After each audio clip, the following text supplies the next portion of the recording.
안녕하세요. 김호준입니다. 저는 흔히 말하는 배낭여행 1세대입니다. 90년대 초반 오스트리아 라우다 항공으로 비엔나에 간 것이 첫 번째 배낭여행이었습니다. 경비가 빠듯했기 때문에 당시 숙박의 대부분은 밤기차에서 보냈는데요. 저녁나절 여행을 끝내고 다시 역으로 돌아와 그 도시를 밤에 출발해 다음날 아침에 도착하는 거리만큼 그만큼 떨어진 도시 하나를 지도상에서 골라 타는 거죠. 숙박과 이동을 한 번에 해결하는 건데 그렇게 저녁마다 지도를 펼쳐놓고 오늘은 어떤 나라에 어떤 도시로 이동할까 고민하던 어느 날 문득 그 지도의 오른쪽 끝에 눈이 갔습니다. 거기에 우리나라가 있죠. 같은 대륙이었습니다. 기차 타고 서울 갈 수 있구나. 당연한 건데 그 이전까지는 단 한 번도 그렇게 생각하지 못했습니다. 그날부터입니다. 언젠가 서울역에서 기차를 타고 유라시아 대륙을 횡단해서 이 동네를 다시 와야겠다 다짐한 것이. 남북철도 연결을 위한 공동조사가 유엔의 제재 면제를 인정받았습니다. 첫 배낭여행 이후에 28년 만에 그 다짐이 이번엔 정말 실현될 수 있겠다는 생각을 해봅니다. 앞으로도 갈 길이 간단치 않겠으나 여기까지 오는 동안 수고하신 모든 분들께 감사드립니다. 그리고 여기까지 오는 길목마다 방해가 된 모든 분들에게도 엿을 드립니다. 김어준이었습니다.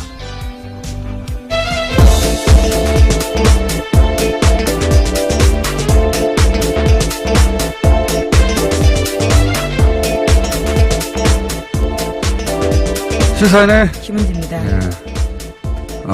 월요일 아침은 항상 힘듭니다.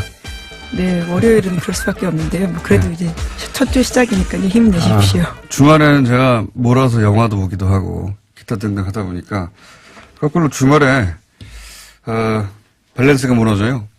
그래서 오늘 아침 더 힘든 것 같습니다. 월요병이라고요. 어쩔 수 없는 모두가 겪는 상황일 것 같습니다. 어쨌든 지금 대북 제재 예외가 돼서 물꼬가 트인 거죠. 예. 네, 반가운 소식인데요. 간만에 정말 반가운 대북 관련된 소식입니다. 이게 이제 기차 연결을 위한 조사, 예, 공동의 조사.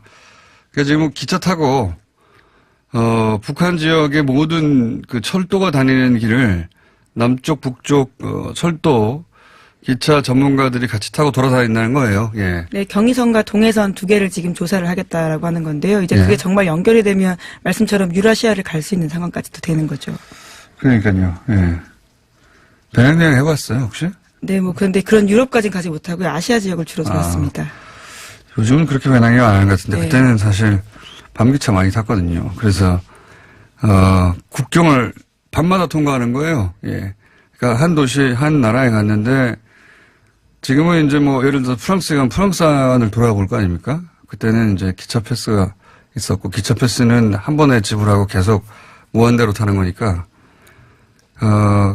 밤에 잠을 잘 수 있는 공간으로 기차를 타고 가는 거죠. 예. 그래서 프랑스에 왔는데 다음날 아침엔 독일이고 그 다음날 아침엔 이태리고 그 다음날 아침은 동구권 어딘가에 그렇게 지그재그로 다녔어요. 근데 이제 그때 처음으로 지도를 펼쳐놓고 보다가 이게 땅이 쭉까지 연결돼 있다는 걸 그때 인식을 처음 한 거죠. 인식을. 예. 체험할 수 있는 상황인 건데 사실상 한반도는 섬에 가깝기 때문에요. 그렇게 쉽지 그렇죠. 않죠. 예. 네. 북한하고의 연결이 끊어지다 예. 보니까 인식에서도 끊어져 있었는데. 한반도가 아니고 남한이죠. 예. 자, 지금 어쨌든 북한의 철도 전 구간을 그렇게 조사하겠다는 거고 이게 소위 최근에 등장한 한미 워킹 그룹. 예. 네, 첫 작품이라고 볼 수 있습니다. 워킹 그룹. 이거는 이제 우리와 미국하고 하는 것이고. 네, 실무적인 협상이라고 보면 될 텐데요. 거기서 나온 것이고, 아직은 물론 철도 연결까지만입니다. 철도, 연결을 위한 공동조사, 예, 예. 조사까지만 이게 예외고, 이제 실제 철도 연결을 하려면 또 뭔가, 과정을 거치겠죠. 네, 그때 그렇죠. 또 얘기가 나올 텐데. 자, 일단 물꼬는 그렇게 트였어요. 이제 이 조사를 위한 물자에 대해서는 시비 걸지 않겠다. 네, 장비와 그런 유류에 이야기고. 대해서 북한 반입을 허용하겠다라는 건데요. 이제까지는 이 부분도 대북 제재에 걸려 있었는데 예외 적용이 결정된 겁니다.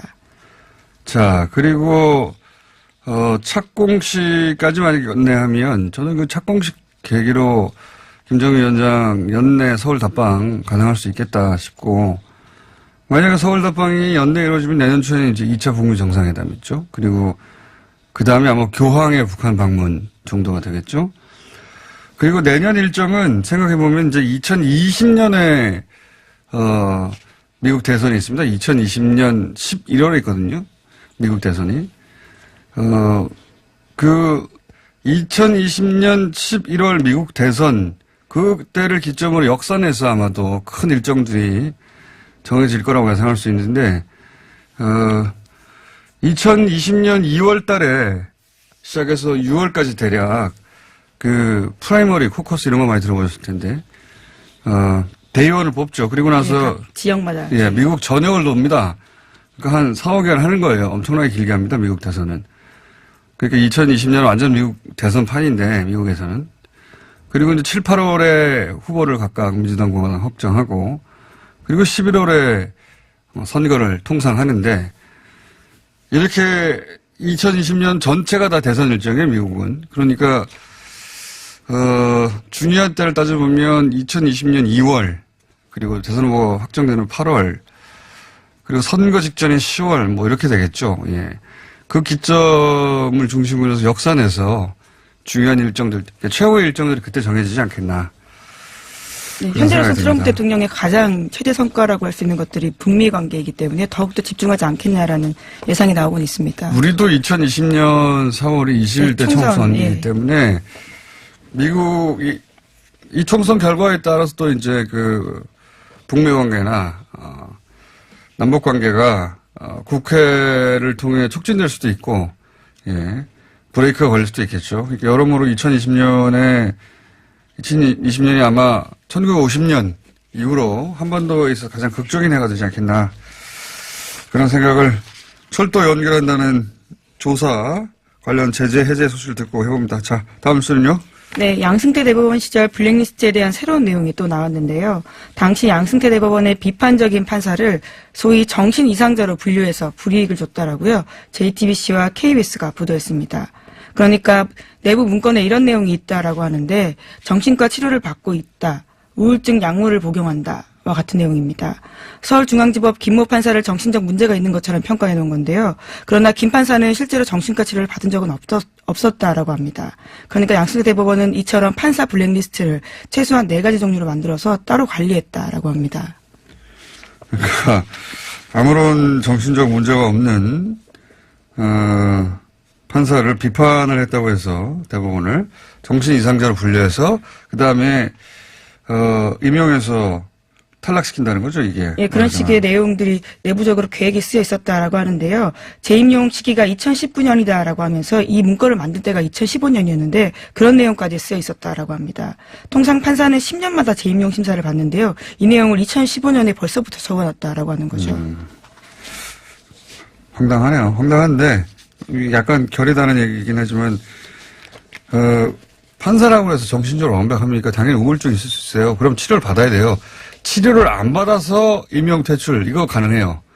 치료를 받았는데 퇴출, 말이 안 되는 거죠. 근데, 정신과에 갔다는 자체가 우리나라에서는 하도, 예, 부정적 이미지를 줘서. 근데 이제 우울증이 있으면 치료를 받아야 되는 거고, 그건 정상이에요, 근데. 예, 근데 그 근거가 양승태 대법원에 대해서 비판적인 발언을 했다 혹은 글을 썼다라는. 예, 이건 거짓말이니까. 예, 이것이 예. 문제가 되고 있습니다. 아예, 정신병자를 만들어서 퇴출시키려고 했다는 거, 그거 문건이 나왔다는 거잖아요. 예, 대단합니다.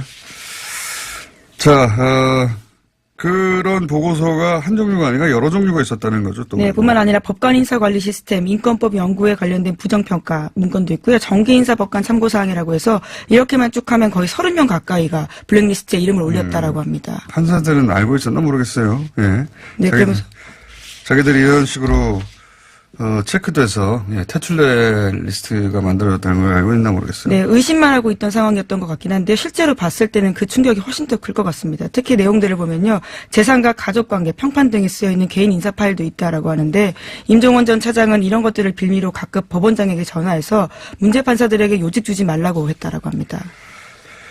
자, 처음 이 양승태 사법부 블랙리스트 관련 이야기가 처음 나왔을 때만 하더라도 조선일보 같은 데서도 뭐 블랙리스트 없다. 네, 아예 네. 문건에 블랙리스트라는 명칭 자체가 없기 때문에 없다라는 네. 주장이었죠. 그때도 그런 의심을 사는 문건들이 꽤 있었거든요. 네, 그런 얘기들 뭐 한참 나왔는데 지금은 뭐 있냐 없냐의 문제가 아니라 도대체 어디까지 누구까지 이 사안에 대해 법적 책임을 질 것인가 명백히 그런 사안이 된 것 같습니다. 자, 다음 뉴스는요. 네, 지난주 토요일 KT 서울 아현지사 건물에서 불이 났습니다.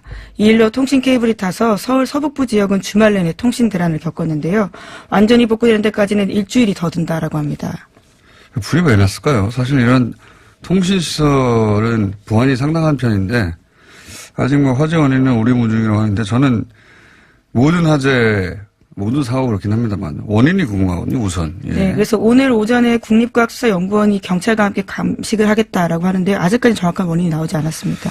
알겠습니다. KT 쓰시는 분들 뭐 보상한다고 하니까 체크해 보시고요. 자, 다음 뉴스는요. 네, 2014년 경찰청이 역술인의 국정 전망과 박근혜 전 대통령의 운세까지 청와대에 보고했다고 오늘 아침 한겨레 신문이 보도했습니다. 네, 정말 벌써 웃음이 나오는 수밖에 없는 상황인데요. 뉴스 정말 웃깁니다. 네, 이거. 저도 오늘 아침 신문 보고 깜짝 놀랐었는데 경찰청이 2014년 9월 1일에 작성한 국정 전망 보고라는 문건이라고 합니다. 여기에 이런 내용이 쓰여 있는데요. 2014년 가보년은 청마의 해로 큰 나무에 불이 붙는 격이어서 구군이 매우 좋거나 나쁠 수 있는 극단적인 운세다라고 쓰여 있는데요. 특히 음력 3월에는 백호살, 그러니까 불의의 재난까지 들어서 물과 불로 인한 사고가 잦았다. 대지의 기운을 타고난 VIP, 그러니까 박근혜 당시 대통령의 좋은 사주로 피해를 줄일 수 있었으며 10월 이후에는 구군이 나아질 것으로 전망한다라고 쓰였다고 합니다. 아니, 저는 이렇게 생각해요. 그러니까 경찰이 국정 전망을 할 필요도 없지만 국정 전망을 하더라도 경찰 관점에서 하면 되는 건데 이게 이제 역술인들, 유명하다는 역술인들한테 쭉 듣고 경찰이 보고서를 작성해서 청와대에 보냈다는 거 아닙니까? 네, 청와대. 심지어 4월 16일에 발생했던 세월호 참사를 구군 105살에 들었던 탓으로 돌린 내용이기도 한데요. 예, 정말 황당하게 그지없고 이런 문건들을 진지하게 정부 고위 관계자들이 봤다는 사실 자체가 기무사도 이걸 입수해서 봤다는 거 아닙니까, 같이. 예, 경찰이 이런 내용들을 보고했다는 사실들 때문에 기무사가 또 이것들을 몰래 빼돌려서 봤다라는 건데요. 저는 이건 이렇게 생각이 듭니다. 경찰청이 예를 들어서 뭐 10년, 20년 전부터 그 역술인들의 국정 전망을 모아서 보고했을 리가 있습니까? 이거 했다가는 무슨 소리 들으려고 경찰이요. 이건 시킨 거예요, 하라고. 누가 시켰겠어요? 이거는 최순실 혹은 대통령 시킨 겁니다. 궁금한 거예요. 그렇지 않고서야 경찰이 뜬금없이 왜 그 내용의 형식도 너무 웃기지 않습니까? 그 역술인들이 하는 용어들을 그대로 네, 써가지고 100살까지 들었다. 예, 100살이 들어가지고 사고가 나는데 10월 이후에는 대통령의 좋은 사주 때문에 구군이 나아질 것이다. 이게 무슨 경찰 보고서예요? 이건 시킨 겁니다. 예, 심지어 이런 내용도 있는데요. VIP께서 작년부터 삼재 드신 만큼 위해 건강 및 측근 비리 등에 더 유의할 것으로 당부합니다. 삼재 드신 만큼. 예, 정말 국정 보고서 이런 내용이 있었다라고 하는데요. 이걸 진지하게 본 거 아닙니까? 경찰이 작성해가지고 이건 저는 최순실 혹은 대통령 라인에서 본인들이 보려고 직접 시킨 거예요. 그리고 이런 거에 근거해서 나라를 운영했다는 거고요. 그게 드러난 거죠. 이거 인정하지 않겠지만. 당시에 풍문으로 들었다면 절대 인정하지 않을 이야기들이었을 텐데요. 그렇죠. 실제로 문건이 나온 겁니다. 생각해보세요. 대통령이 그 경찰로부터 역술 보고를 받고 있다. 이게 나왔다면 무슨 유언비어라고 난리가 났겠죠. 예, 그 당시도 그런 소문에 대해서는 굉장히 단호하게 대처한 바가 있는데요. 자, 이게 사실이었다는 겁니다. 예, 자, 한숨만 나오는. 다음 뉴스는요. 예, 금융당국의 삼성바이오로직스 고위분식 회계 결정이 이재용 삼성전자 부회장의 승계 가도에 커다란 걸림돌이 될 것이라고 오늘 아침 한겨레 신문이 보도했습니다. 상세하게 해설 기사를 썼는데요. 이 부회장의 경영권 승계에 결정적 역할을 한 2015년 삼성물산 제일모직 합병으로 의혹이 옮겨가고 있어서입니다. 삼성 내부에서도 이번 사건을 박근혜 최순실 국정농단 사태 이후로 가장 큰 위기로 인식하는 분위기라고 합니다. 자, 이건 좀만 거슬러서 짚어보면 사실은 이 한겨레 지적이 딱 맞는 건데 61억을 6조라고 하는 이유가 뭐냐면 이제 이 모든 설명에는 항상 아빠가 등장합니다. 네, 이건희 회장인데요. 아빠가 아들한테 회사를 물려주고 싶은데 세금을 안 내고 싶어서였거든요. 최초 96년이던가요? 예, 95년에 61억 원을 95년. 증여했습니다. 예, 61억 원을 아빠가 아들한테 줍니다. 그러나서 그 61억으로 당신은 비상장이었던 S1하고 삼성 엔지니어링을 주식을 사죠. 그렇죠. 예. 그걸 사서 그게 사자마자 좀 있다가 이 두 회사가 상장을 합니다. 상장을 해서 61억이었는데 이게 600억이 됩니다. 그러면서 16억을 증여세로 내는데 이게 유일한 세금이에요. 관련 직접 세금. 이재용 부회장이 냈던. 부회장이 상속을 받아서 냈던 유일한 세금이고 나머지는 이런 식으로 비상장 회사의 주식을 사서 이재용 부회장이 산 이후에 상장을 해버린다든가 혹은 에버랜드 주식을 또 삽니다. 600억대로. 일단 한번 뻥튀기를 했죠. 그다음에 에버랜드를 헐값에 사는데 헐값에 샀다는 게 이제 다른 주주들은 다 살 권리가 있는데 이렇게 싼 가격에 나왔는데 이걸 안 사요. 오로지 네, 이재용 부회장이 삽니다. 예, 다 몰아주는 거죠. 그래서 에버랜드의 최대 주주가 되고 이걸로 다시 또 삼성생명 주식을 7,000원에 삽니다. 이게 70만 원 할 때예요. 예, 장외에 70만 원 한다고 할 때인데 그걸 7,000원에 사죠. 네, 유독 이재용 부회장만 그렇습니다. 그래서 에버랜드가 결국 이제 삼성그룹의 지주격 위치에 가게 되고 뭐 이런 과정을 계속 거치면서 우리가 알고 있는 에버랜드가 제일모직이 되고 제일모직이 삼성물산과 합병하고 그 합병하는 과정을 통해서 그룹을 승계했다. 이런 긴 20몇 년짜리 러브스토리 같은 겁니다. 예. 네, 그러니까 핵심은 제목이 정말 잘 뽑았는데요. 61억 원으로 6주를 키웠다라고 하는 겁니다. 그걸 심지어 마법에 비유하고 있는데요. 마법이죠. 예. 예. 예. 마법이고. 그리고 이 마지막 한 수가 소위 이번에 삼바 사건이라고 할 수 있는데 이것에서 그렇죠. 발목을 잡혔다라고 볼 수 있는 겁니다. 근데 이제 삼바 사건을 삼성바이오로직스 단순히 거기에 국한해서 이 사안을 해석하려고 금융당국들이 노력하겠죠. 예.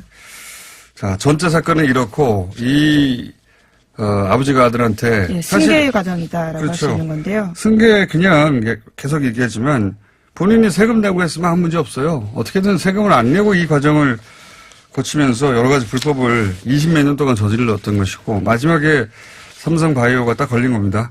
자, 오늘 여기까지 하겠습니다. 네, 시사인의 김은지였습니다. 감사합니다.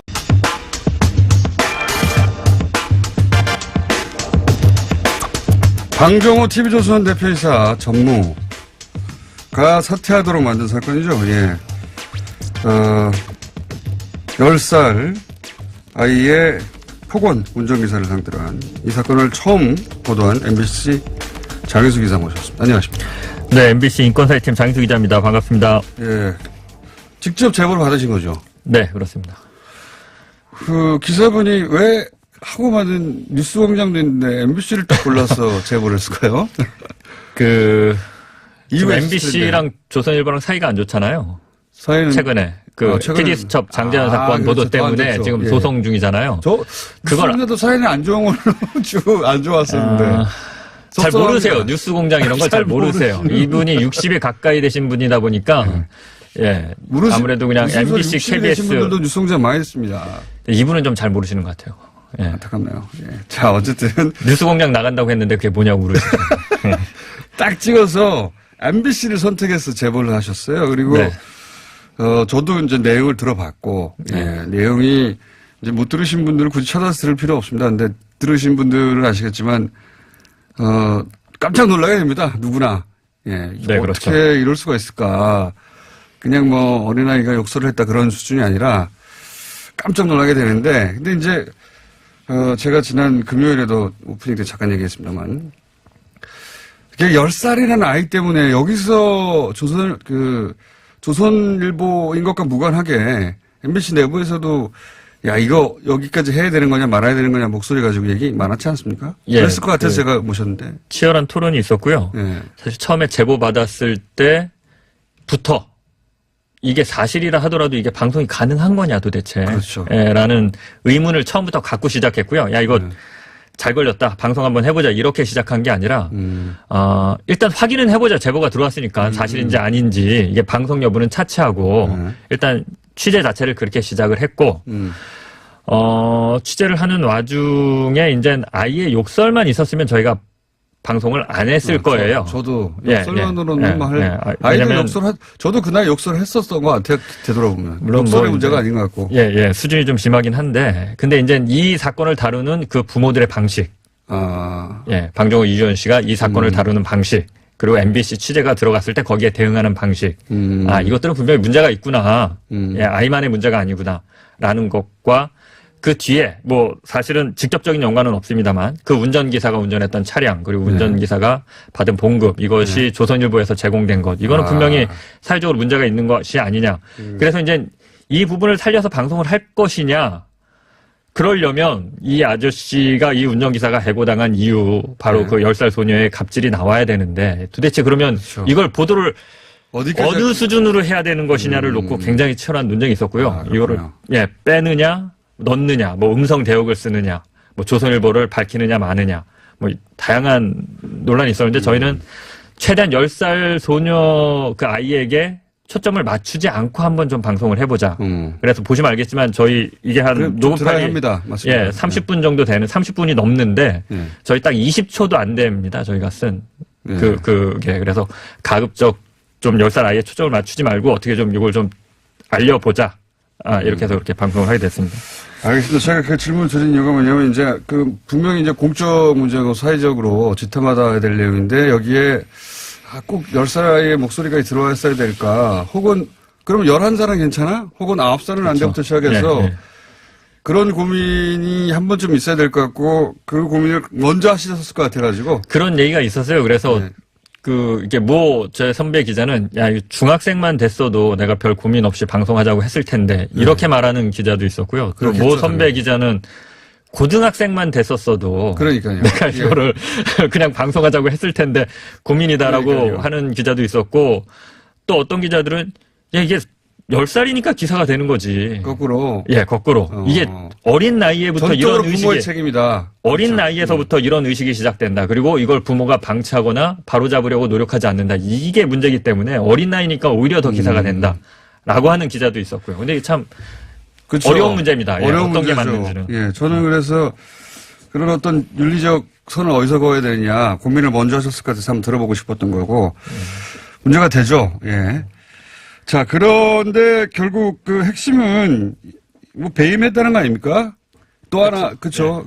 이쪽에서는 배임을 한 것이고, 그리고, 그 운전기사가 굉장히 부당한 일을 많이 겪었는데, 그 중에 제가 보다가 제일 이해가 안 됐던 것은, 돈을 먼저 써라, 알아서. 이거 진짜, 이게 돈 많은 사람들이. 이게 진짜 이해가 안 됐어요. 그러니까 이분이 처음에 이거를 당신이 당한 갑질을 다 얘기해달라고 했을 때 이거를 계속 얘기하시는 거예요.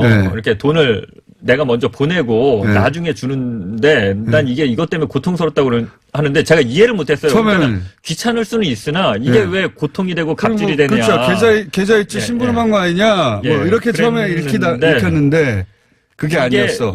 이분이 얘기하는 게 이게 그래서 나중에 이제 그 목록을 쭉 봤어요. 계좌 이체한 목록을 봤더니 일단 건수가 많고요. 그리고 액수가 간간히 큰 것들이 있어요. 근데 이분이 워낙 좀 서민이고 그 생활이 넉넉치 않다 보니까 서민이 아니어도 그렇죠. 아니 왜 자기들 돈을 이런 거거든요. 회사에서 선집행하고 뭐 이럴 때 있잖아요. 그거예요. 그러니까 이 운전기사분인데 그거 30만 원 미리 보내주세요 해놓고 자기 돈으로 거죠. 자기 돈으로 줘야 되는 거 아닙니까? 그렇죠. 자기 돈으로 붙이고 나중에 받는 건데 나중에 이분은 정산하고. 그 몇만 원이 정말 없는 거예요. 그러니까요. 그리고 그게 이분은 또 자기가 돈 관리를 안 하고 와이프가 있으니까 와이프한테 전화를 해요. 돈을 몇만 원을 붙여달라. 이게 3만 원, 4만 원이 수중이 없으니까 물론 뭐 이 핸드폰이나 이런 걸로 계좌 이체하는 것도 좀 익숙지 않으신 것도 있겠지만 일단 돈이 없으니까 수중에 그 3만 원, 4만 원 혹은 10만 원 때문에 와이프한테 전화해서 또 계좌번호를 와이프한테 찍어주고 어디다 보내달라고 하는 거예요. 그러니까 여러 사람 피곤한 거고 사실 근데 피곤한 게 문제가 아니에요. 이분들은 그렇죠. 그냥 그 돈이 맞아요. 없는 게 문제였어요. 그 사실은. 액수가 그게 쌓이니까. 근데 그거를 그날 아침에 시키고 저녁에 주는 것도 아니잖아요, 이게. 그러니까 이게 하루 이틀 만에 주는 게 아니라 그러니까 이분은 이걸 하자마자 열심히 그게 사실은 그 마음속에는 좀 빨리 돈을 받고 싶어서 그러니까요. 그 계좌 이체한 내역이나 영수증을 바로 주는데 이 사람들은 모아놨다가 한 번에 계산해서 정산한다는 예, 열흘이나 보름 후에 주는 거예요. 그러니까 2, 30만 원 그냥 뭐 3, 40만 원이 물리는 거죠. 예. 그리고 퇴직할 때도 한 20몇만 원을 그 마지막 월급에 더 받으셨어요. 그렇게 정산하셔가지고. 아, 이게 기본적으로 어떻게 생활하고 있는지, 뭘 어려워하는지 기본적으로 전혀 파악하려고 그쵸? 예, 하지 예, 않았고 예. 그냥 왜 회사에서 먼저 선집행하고 나중에 결제해준다 이 개념처럼 10만 원 거기 보내, 뭐 5만 원 거기 보내. 네. 그럼 이분은 자기 돈으로 그걸 보내는 왜 그래야 됩니까? 그분이 자기 돈으로. 뭐 돈을 미리 줘놓고 그럼 시키든가. 이게 저도 이거 열받았어요. 이거 듣고 나서. 아, 그러신가요? 저는 처음에 듣고 이게 사실 잘 이해를 못했습니다. 저도. 예. 근데 이제 액수를 보고 건수를 보니까 좀 이해가 되더라고요. 그러니까 당신이 그거 먼저 쓰라는 거 아니에요, 운전기사한테. 그쵸. 예, 예, 그럼 뭐 10만 원 그거 보내줘. 무슨 잔돈 썼는데 10만 원도 없어? 그럼 보내주세요. 그래놓고 자기들은 나중에 뭐 한 달치 정산해 준다든가 이런 식으로 그러면 이 양반 입장에서 그 돈을 계속 미리 써야 되는 거잖아요. 왜? 예. 월급을 받기 전에 자기 돈부터 일단 나가는 거죠, 일하면서. 야, 저는 이건 정말 스트레스 받게 하는 일이었겠다. 하여튼 그쵸, 예. 이런 성격의 일들인 겁니다. 근데 그러다가 이제 이런 일을 겪게 된 것이고 그 내용 이외에도 뭐 좀 더 있겠지 공개되지 않은 물론 이런 건 대부분 다 공개하지 않잖아요. 그쵸, 예.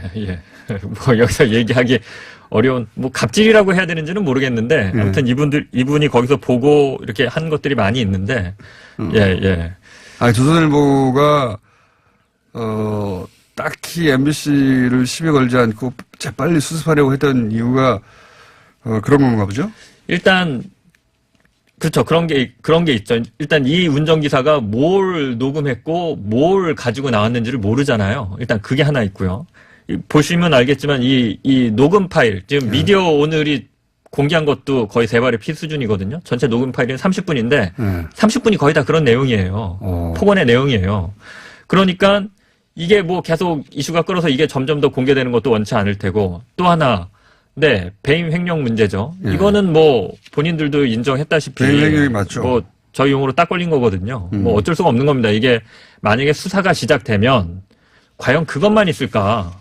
거기 오너일가만 해도 방종호만 있는 게 아니라 형 방준호, 그다음에 아버지 방상훈 이런 집들의 운전기사는 많이 다를까? 예, 운전기사만 있냐? 가정부 가사도우미도 있거든요. 뭐 등등 해서 뭐 대한항공 수사도 결국 그렇게 간 거잖아요. 갑질이 아니라 이제 다른 쪽으로.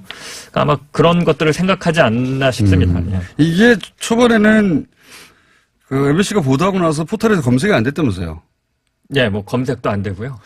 기사는 올라가 있는데. 기사는 올라가 있는데, 그러니까 제 기사인데 제가 찾는 게 어려웠어요. 제 기사인데. 그러니까 제가 하다못해 장인수 기자 이렇게 치니까 검색이 되더라고요. 조선일보로 쳐도 검색이 안 되고, 방종으로 쳐도 검색이 안 되고, TV조선으로 쳐도 검색이 안 되고, 디지털 조선일보라고 치니까 검색이 되고, 제 지인 한 명은. 디지털은 안 되고 틀로 해야 되고요. 디지털은 안 됩니다. 제 친구 한 명도 짜증이 나서 검색하다가 검색이 안 된다고. 조선일보로 어떻게 검색이 안 되죠? 이 기사. 조선일보로 검색하면 안 떴어요. 예. 미디어 오늘이 기사 쓰기 전까지는. 검색어를 누가 막았다는 얘기인데요, 이건. 그러니까 되게 신기하더라고요. 저는 뭐 그런 거에 별 관심이 없었는데, 이거 보고, 야, 네이버 다음 얘네 진짜. 그런 일 있습니다. 이제 저도 관심을 갖게 됐습니다. 관심 좀 가지세요. 관심을 갖게 됐습니다. 본인이 겪으니까 아시겠죠. 관심을 가지세요. 있어요. 자, 포털에 검색도 안 됐고, 그래서 결국 미디어 오늘이 일부를 공개하는 데까지 갔거든요. 예. 그것도 굉장히 순화된 내용이었던 것이고.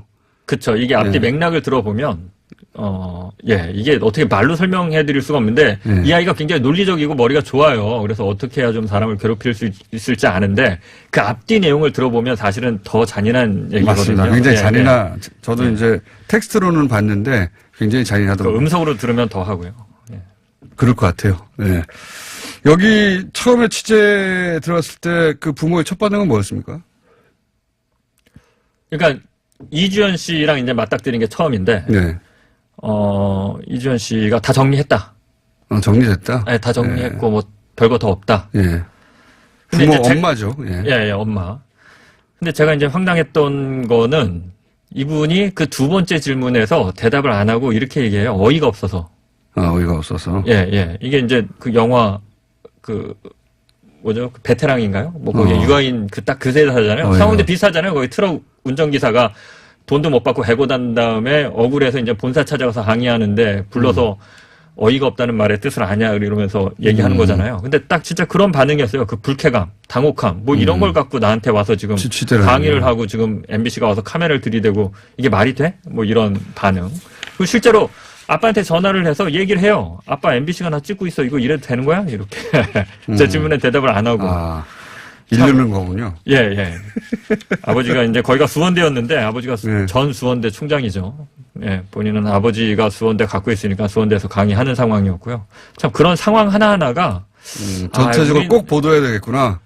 그렇죠. 거기서도 약간 이건 보도해야겠다. 이 반응을 봤을 때, 이주연 씨의 반응을 봤을 때, 그리고 제가 수원대에서 그 목도한 상황. 이게 대한민국 엘리트들, 로열 패밀리라는 사람들의 수준인가. 예, 라는 부분들. 전반적으로 그런 메시지를 이 사건에 담고 싶었던 거군요. 말하자면. 예. 제가 이제 시간이 될지 모르는데 이 얘기는 꼭 하고 싶은데요. 시간이 없으니까 짧게 해주세요. 짧게 하겠습니다. 하고 싶은 이야기를. 이게 들어왔을 때 기자들이 이제 갑질의 끝판왕이다. 이렇게 얘기를 했었는데 저는 사실 이게 갑질이라는 표현으로는 다 표현이 안 되고 계급질이라고 생각합니다. 계급질. 예. 왜냐하면 남양유업은 요거 표현 와닿습니다. 이거 잠깐만요. 장혜수 기자님이 그 처음 쓰신 표현입니까? 잠깐 들어보세요. 남양유업과 비교해 보면 앞으로 인용해 쓰려고 거기는 그러는데. 이게 본사 영업사원이 대리점 사장한테 욕하는 거잖아요. 네. 그러니까 영업사원과 대리점 사장이라는 관계에서 나오는 그 계약 관계, 갑을 관계에서 나오는 겁니다. 그래서 갑질이라고 하는 거죠. 그래서 갑질이라고 하는 건데 이거는 그게 아니에요. 이 여자아이가 이 기사한테 막 할 수 있는 그 근본적인 우월적 지위가 태생에서 나오는 겁니다. 태생에서. 그리고 이 을이 당할 수밖에 없는 게 어떤 계약 관계라기보다는 당장 먹고 살 길이 없다라는 그 가난에서 나오는 겁니다. 가난한 집에서 태어났고 40년 동안 그 부잣집의 운전기사를 하면서 열심히 일했지만 결국 극복하지 못한 그 가난. 예. 이 양쪽의 태생에서 나오는 거거든요. 그러니까 이거는 갑을하고는 좀 다른 겁니다. 그리고 또 하나 말씀드리고 싶은 게 남양유업 같은 경우는 영업사원이 갑질을 하는 이유가 목적의식이 있습니다. 판매 목표를 달성해야 돈을 한다. 많이 벌려고 하는 거죠. 예, 판매 목표를 달성하기 위해서 하는 겁니다. 네. 근데 여기서 나오는 이 폭언은 그런 게 아니에요. 사람을 괴롭히려고 하는 거예요. 그냥 순수합니다. 그러니까 나보다 열등하다고 생각하는 사람에 대한 멸시와 혐오가 깔려 있는 겁니다. 이거 녹취록 들어보면 아실 수 있는 건데. 저도 그렇게 생각합니다. 기자가 오버하는 거 아니냐 이렇게 생각하실 수 있지만 이거 다 들어보시고 보면 진짜 이거 느끼시는 부분이거든요. 그래서 갑질보다 더 큰 문제라고 생각하시군요, 이게. 그렇죠. 예, 그 부분입니다. 이게 그러니까 갑질이 끝까지 가면 갑질이 극단화가 되면 결국 그 마지막 단계는 신분제 사회, 계급 사회가 있는 거고 이 사람들은 이미 우리가 모르는 사이에 그 세계를 만들어 놓고 그렇게 살고 있었던 겁니다. 자기들끼리는. 예. 그리고 이게 그 정말 그 차 안이라는 은밀한 공간에서 녹음을 했을 때 그 일부가 나온 건데 그 상황을 사실 여실히 보여주는 거죠. 계급질 확 와닿고요. 예. 요 표현, 이렇게 제가 왜 여쭤보냐면 제가 계급질 앞으로 검색어 한번 올려주시죠. 계급질 본인이 만드신 겁니까? 그냥 뭐 좀 다른 얘기를 해야 될 것 같아서 어느 순간 오면서 생각했습니다. 좀 전에 굉장히 와닿습니다. 그리고 그 분석에서도 맞다고 생각이 들고요. 그렇죠. 남양유업 사건하고 비교해 보시면 달라요. 뭐가 다른지 아실 겁니다. 다르고 굉장히 예리한 그 조어였어요. 계급질. 앞으로 장인수 기자 발로 인용해서 제가 앞으로 자주 쓰도록 하겠습니다. 이런 얘기를 듣고 싶어서 모셨는데. 하나만 더 얘기해 주세요. 안 됩니다. 이제 시간이 없어요. 알겠습니다. 이것도 좋은 얘기인데. 알겠습니다. 한 번 더 나오시는 걸로 하고. 그건 힘들 것 같습니다. 그래요? 시간이 없어요. 그러면 30초 버전으로 해주세요. 30초. 진짜로. 이 사람들이 제가 취재하면서 전반적으로 느낀 거는 이 사람들은 대한민국의 법과 제도가 우스워요. 그렇죠. 한국 사회가 우스운 것 같아요. 왜냐하면 이 채용 공고를 냈는데 채용 공고를 이 사람을 뽑을 때 낸 게 아니라 자른 다음에 낸 거거든요. 그 자녀 2명의 그 사택 운전기사 등하교를 시킨다는 걸 이 사람 자른 다음에 그 이후 운전기사 뽑을 때 그러니까 항상 그렇게 공고를 했던 거죠. 그러니까 대한민국의 법과 제도를 조금이라도 의식한다면 자신들의 범죄가 될 수 있는 그런 공고를 그렇게 공개적으로 낼 수 있을까요? 알겠습니다. 자, 계급질 굉장히 와닿는 표현이었고요. 장인수 기자님, 앞으로 또 모실 일이 있을지 모르겠지만 또 모실 때는 시간을 좀 따로 준비해 놓겠습니다. 말이 많으신 분이군요. 예. 준비한 멘트들이 있어서 그렇습니다. 네, 오늘 여기까지 하겠습니다. MBC 장인수 기자였습니다. 감사합니다. 네, 감사합니다.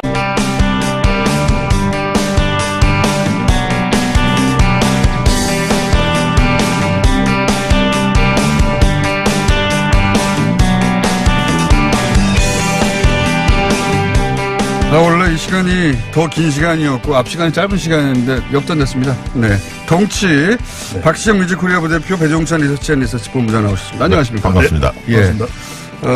시간 얼마 없어요. 빨리 하죠. 네. 핵심만. 바로 뭐 끝내도 될 것 같은데. 핵심만.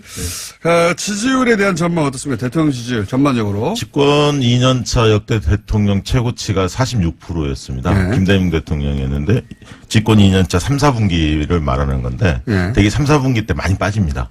빠지는데 지금 대통령 지지도 50% 초반대이기 때문에 네. 역대 대통령 치고는 높지만 지표 대비 체감도가 좋지는 않다. 그 얘기는 결국 지지층의 지지 강도가 좀 떨어져 있다. 이렇게 그렇죠. 보여집니다. 네. 지지율을 이야기할 때 지난 10월 초부터 완만한 하락세거든요. 네. 근데 이걸 마치 뭐 급락했다. 네. 또는 하락세가 본격적으로 접어들었다. 이런 표현은 좀 지나친 분석으로 보여지고요. 완만한 하락세인 것만큼은 분명해 보입니다. 네. 그리고 이게 이영자 이야기도 나오는데 항상 좀 이렇게 빠질 때는 약한 고리가 먼저 빠지기 마련입니다. 20대하고 영남 자영업자 이렇게 이영자라는 네. 신조를 만들었고 네. 이게 또 올라갈 때 거꾸로 여기서 올라가면 그럼 뭐 어떡합니까? 그렇죠. 이게 예를 들면 이제 평화 이슈가 또 연말 연초에 또 본격화되면 올라갈 가능성도 있는데 평화를 이제는 전쟁 공포 해방보다는 새로운 시장, 새로운 기회 이렇게 보는 것 같아요. 그래서 내 삶을 바꿀 어떤 평화 이렇게 만약에 사람들의 머릿속에 경제협력이 본격화되면 또다시 반등할 가능성도 있어 보입니다. 그러니까 북한과의 관계 개선이 주는 임팩트가 과거보다는 좀 줄게 돼 있죠. 네. 줄게 돼 있는데, 그러니까 판문점에서 한 번 더 만난다고 해서 첫 번째 판문점과 같은 효과는 안 나올 텐데, 근데 이제 서울에 온다고 하면 또 달라지긴 하겠습니다. 그럴 수 있는 것이 남북관계 영향이 이 대통령의 지지율이 하락할 때도 남북관계가 좋아지는 어떤 이슈가 발생하면 지지율이 5에서 한 10%포인트 더 변화가 발생을 하더라고요. 네. 그리고 그 영향은 적어도 한 분기 정도, 네. 그러니까 한 3개월 정도는 지속되는 모습을 보여주고 있기 때문에 연말 연초가 대통령 지지율 대체적으로 좀 흔들리는 시점이기도 그렇죠. 합니다. 예, 네, 연말에 기분 좋아하는 사람 별로 없습니다. 그렇죠. 내년 계획대로 안 되거든요, 대부분. 네. 네. 자, 그런데 이제 그 부대표님 말씀은 그게 이제 한반도 문제가 평화 이슈가 결국 경제적으로 우리가 네. 잘 먹게 잘 살 수 있게 해주는 이슈다라고 넘어가면 이제 이게 오를 지속될 수 수 있다. 있고, 네. 예. 그 내년이 이제 성과 그렇지 않으면 창출의, 잠깐. 성과 창출의 시기니까 청와대 입장에서는 선택과 집중을 얼마나 잘하냐 이 문제도 상당히 중요해 보입니다. 내년 임기 3년차 문재인 대통령 임기 중에서 가장 중요할 겁니다. 네. 그렇겠죠. 남북 관계에서 어떤 변화가 어떤 있는지. 대통령의 3년차가 안 중요합니까? 아니 근데 또 하나는 뭐냐면 올해 상당히 곤란했던 폭염이 또 예상되고 있거든요. 여름이요? 그런 민생 경제, 민생 이슈와 관련된 부분을 어떻게 다루어주는지가 상당히 또 중요한 것이고요. 네. 알겠습니다. 대통령 지지율 연말에 좀 고생하겠는데, 김정은 위원장의 답방이나 2차 북미 회담이나 이게 있고 그리고 나서 이게 경제적 혜택으로 이어질 수 있다 연결되면 그 지지율이 유지될 것이고 아니면 또다시 비슷한 곡선으로 네. 하락하겠죠. 예. 네. 정당 지지율은 대통령 지지율과 연동되니까 넘어가죠. 시간이 없어서. 잠깐 한마디만 한마디만? 드리면요. 예. 갤럽 조사를 보면 호감도, 각 정당의 호감도와 비호감도를 절대평가를 했는데 자유한국당의 호감도가 15%, 비호감도가 75%로 나왔습니다. 이거 진짜 심각하게 받아들여야 호감도에 비해서 비호감도가 5배 높다는 건데 지난 8월 조사하고 대동소이했습니다. 이 얘기는 무슨 얘기냐면 그들만의 세상에 갇혀 있다는 거죠. 장벽을 깨부수고 나와야 하는데 시민의 국민의 곁으로 오지 못하고 있습니다. 그래서 결국 지금 김병준 비대위 체제가 실패했다 이렇게 보는 이유도 여기 있다고 할 수 사실 뭐 있습니다. 김명준 비대위원장이 몇 달 만에 어떻게 이걸 바꾸겠어요. 예. 그러니까 지금은 정당 지지율이 다른 요인보다도 사람 요인이 가장 큰 것 같아요. 그러니까 어떤 사람이 그 당의 전면에 나서 있느냐. 얼굴로. 네. 그래서 뭐 자유한국당도 비호감이 상당히 높은 것은 이미 이전부터 계속되어 왔다면 지금은 또 더불어민주당도 약간의 위기입니다. 뭐 관련된 그렇죠. 인물들, 맞습니다. 차기 대권 후보로 거론되는 인물들이 상당히 또 위기의 또 겨울, 또 위기의 겨울을 맞이하고 있거든요. 네. 알겠습니다. 그 얘기 하셨으니까 지금 여야의 차기 구도 잠깐 짚어볼까요? 일단 여권에서는 사실 지난 대선 끝마치면서 여권의 차기가 넘쳐난다는 얘기를 했었는데 지금은 정반대로 여권의 차기들이 다들 흠집이 많죠. 네, 다들 흠집이 나고 네. 다들 사건과 연루되고 네. 엮여 있고 그래서 안희정 지사, 이재명 지사 이어서 이제 다음 수는 박원순이다 얘기가 나오고 있고요. 사실 이 사이에 김경수 도지사도 잠재군인데 이 드루킹이 연루되어 있다고, 예. 드루킹 관련으로 좀 재판까지 받고 있죠. 그러니까 네. 깔끔하게 남아있는, 주자가 이낙연 전 총리는 사실 전 총리가 아니죠. 나중에 전 총리가 되겠지만 이낙연 총리는 이 군이 아니었는데 갑자기 부상한 이게 효과가 이런 영향이 있겠죠. 그죠? 그러니까 지금 흔히 말하는 뭐 총총 대결 뭐 이런 얘기도 하던데 총리 전혀 네네. 황교안. 제가 개발한 건데 총총. 근데 이제 이게 잘 들여다보면 좀 보수 네티즌들이 부추기는 효과도 좀 있는 것 그렇죠. 같고요. 그 확실히 부추기고 있습니다. 저는 여권의 차기 구도를 2002년 경선 모델에 좀 더 가까울 거다. 무슨 2012년이나 말입니까? 17년은 일방적 독주였거든요. 문재인이라는 그렇죠. 후보의 독주가 몇 년 전부터 예상이 됐죠. 대개는. 네. 그러나 2002년에는 노무현이라는 새로운 스타가 나타났는데 역전이 벌어진 거죠. 이렇듯 그 여당 쪽 경선 구도를 보면 후발 주자들의 움직임을 유심히 볼 필요가 있다. 여기서 저는 후발 주자를 하면 누구를 노코멘트 하겠습니다. 그 부분에 대해서는. 지금 얘기한 안희정, 이재명, 박원순, 김경수 혹은 뭐 이낙연 총리까지 이 군에 들지 않은 또 다른 사람이 나타날 수 있다. 제가 코멘트를 하고 싶은데요. 네. 지금은 자기 대선 후보로 거론될 수 있는 사람이 덩치질을 할 수가 없다. 네, 물론 뭐 만들어내야 되는 거잖아요. 네. 계급질이 있었으니까 덩치질을 할 수 없는 거예요. 아니, 대통령 지지율이 지금 높은데 어떻게 자기가 나는 후보다 이런 얘기를 못 하는 것이거든요.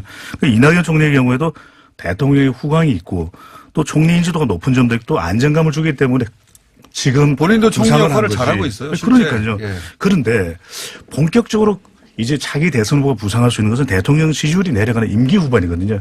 그때 되면은 주로 자생력을 가지고 있는 후보, 그 다음에 지역 세대 이념 기반이 있는 후보. 지금은 안정감을 따지면 또 대선이 가까워지면 가까워질수록 변화를 또 요구하는 것이거든요. 그런데 자 여기서 한마디.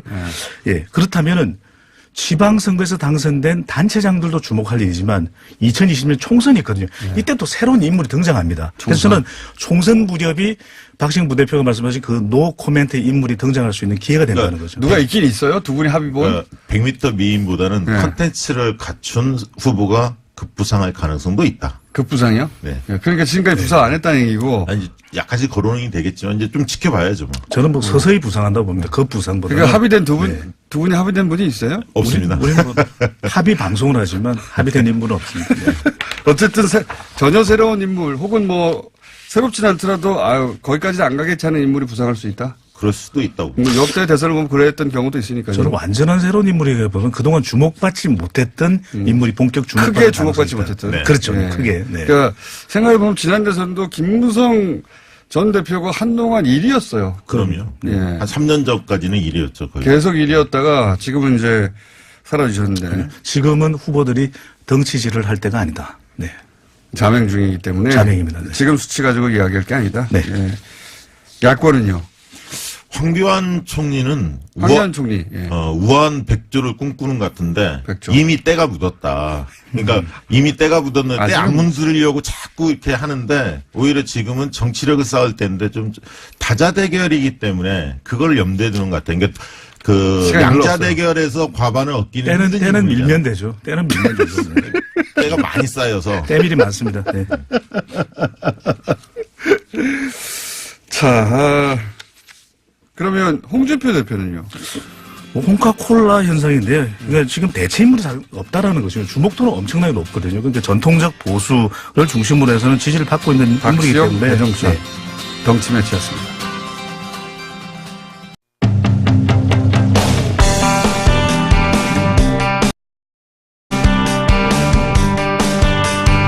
브뤼셀 자유대학 유럽학 연구소에 설치되어 있는 유럽 내 유일한 한국학 석좌 교수 라몬 파체코 파르도 교수 저희가 스튜디오에 직접 모셨습니다.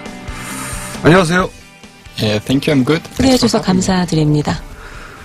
한국학을 애초에 전공하신 이유가 뭔지, 그리고 한국말도 좀 전에 제가 만나뵀는데 한국말도 어느 정도 하시더라고요. 예. 애초에 한국말은 언제 배우셨고 한국학을 하신 이유가, 계기가 뭔가요? So when I was living in 제가 Spain, 스페인에 살고 있을 때 이렇게 보니까 한국과 스페인의 현대 역사가 아주 유사하다고 느꼈습니다.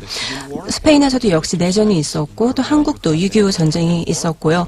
또 남한 같은 경우는 아주 빠른 경제 성장을 이룩하고 독재 정치도 경험을 했습니다. 그래서 스페인 같은 경우도 이렇게 보면은 경제 성장을 빠르게 이룩하고 나서 독재 정권도 있었고 그리고 한국과 스페인 모두 그런 것들을 겪고 나서 그 민주주의화가 이루어졌었는데요. 이런 것들을 봤을 때 한국과 스페인의 그 현대 역사가 아주 비슷하다라고 저는 느꼈습니다. 그 역사를 아는 스페인 사람이 교수님이 유일하지는 않을 텐데, 근데 특별한 이유가 역사 외에도 혹시 더 있었나요?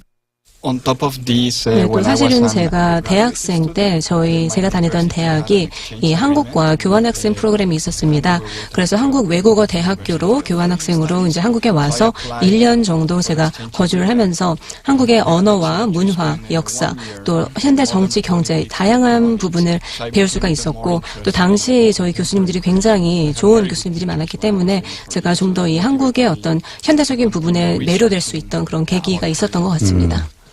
이해했습니다. 예, 이해했고요. 자, 그러면 오늘 모신 진짜 이유, 해당되는 질문을 이제 들어보겠는데, 문재인 대통령 대북 정책을 신햇볕 정책이다. 이렇게 표현하셨어요? 예.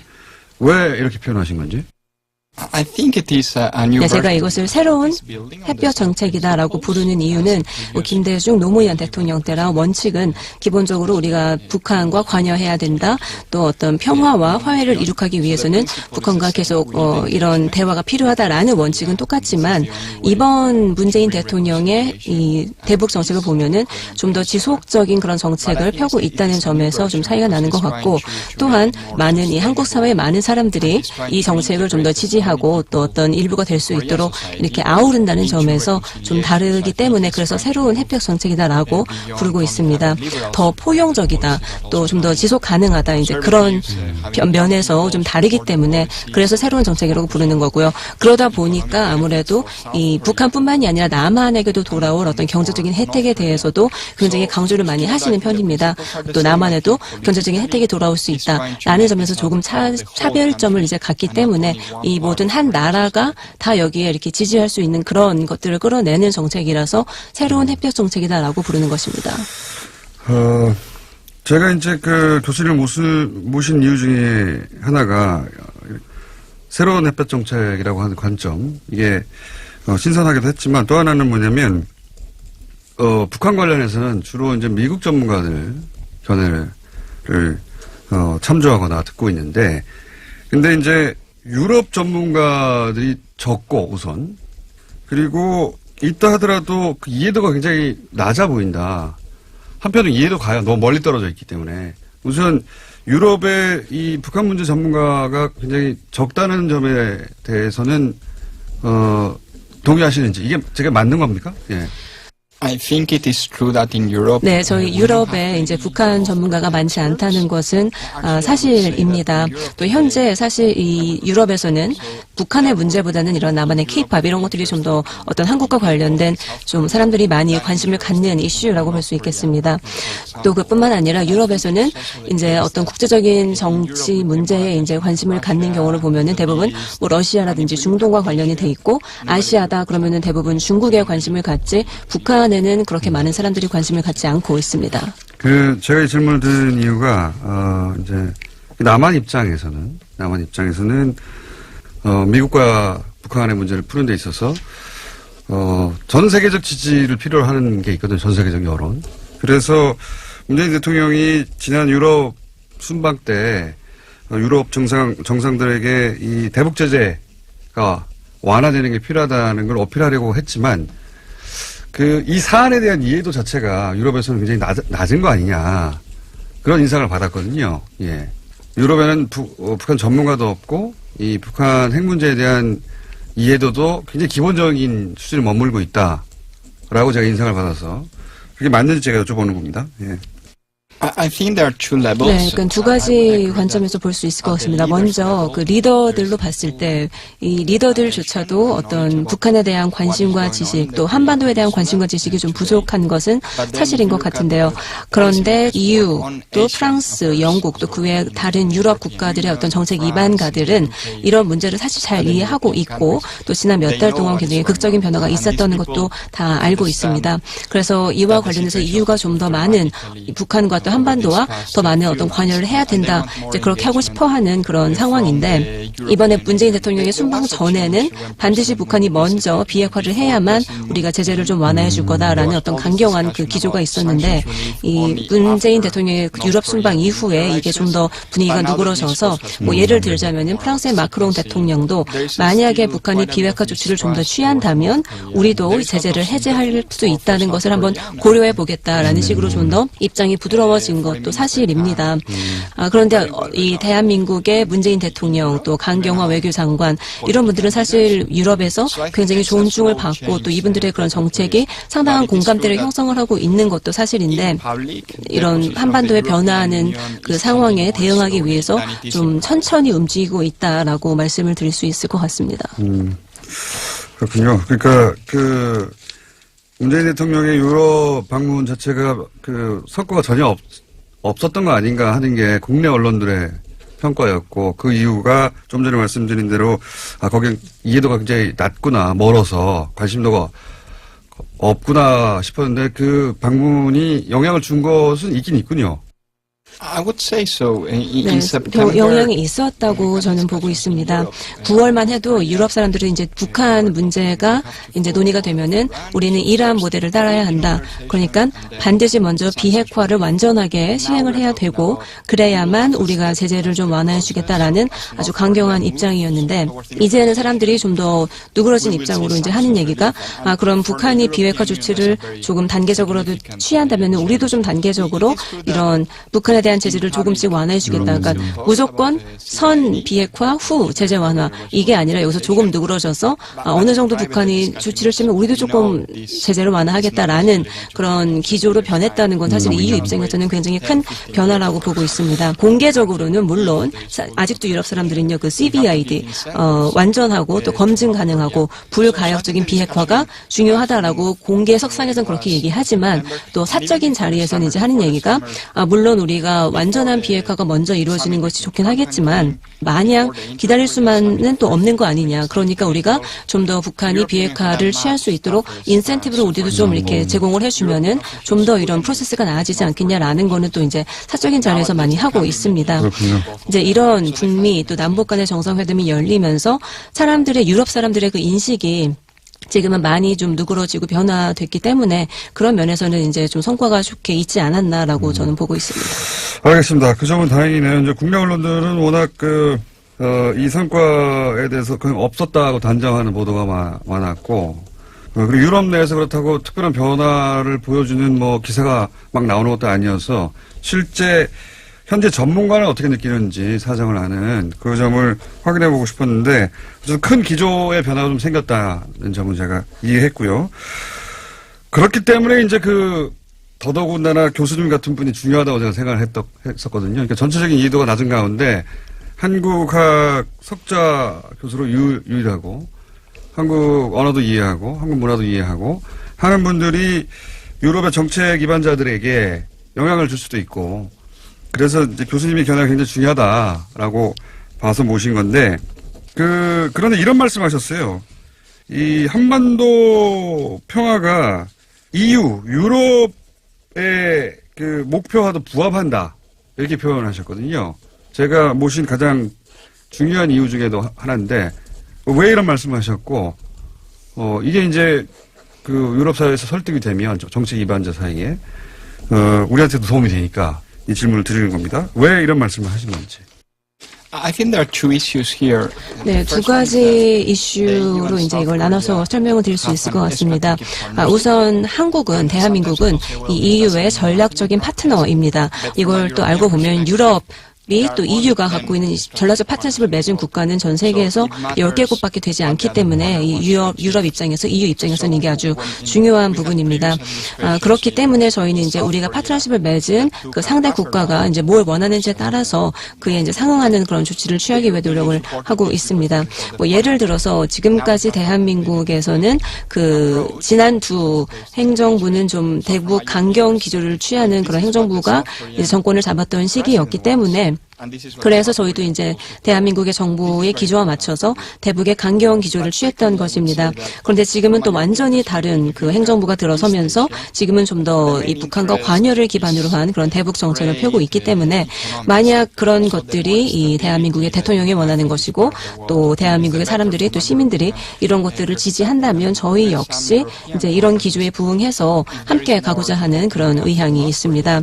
네, 또 유럽 사람들의 입장에서 봤을 때는 이 동아시아가 이제 굉장히 중요한 지역인데 무역과 경제가 이제 잘 되기 위해서는 당연히 이 한반도의 안정성이 담보될수록 또 안정성이 좀 더 높아질수록 유럽 입장에서는 이제 좋은 일이 되는 것입니다.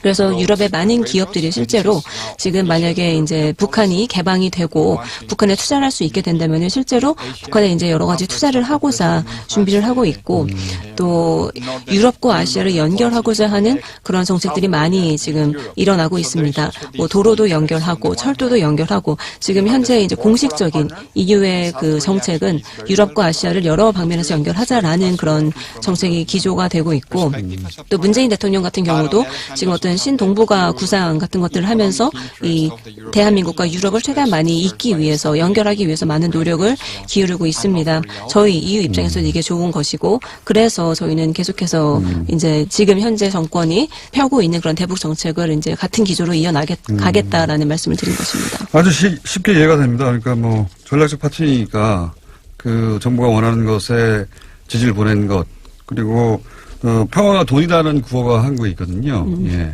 그런 관점에서도 아니 뭐 평화 체제가 안착되면 될수록 장사하기도 더 편해지니까 더 좋은 거다. 아주 쉽게 이해가 가는데요. 근데 이제 그 말씀하셨잖아요. 유럽에서 만약에 이런 북핵 문제가 해결되면 그러면 북한과 어떤 경제 관계를 만들려고 하는 기업들이 있는 것으로 알고 있다라고 말씀하셨는데 그 대목을 아시는 대로 좀 더 자세히 좀 말씀해 주시면요. 어떤 종류의 어떤 움직임들이 있는지 경제 관점에서는. 예. So we still have early 지금 이제 plans from European 북한에 이제 투자를 하고자 하는 유럽 기업에 대해서 이제 말씀을 드리면은 다양한 기업들이 있는데요.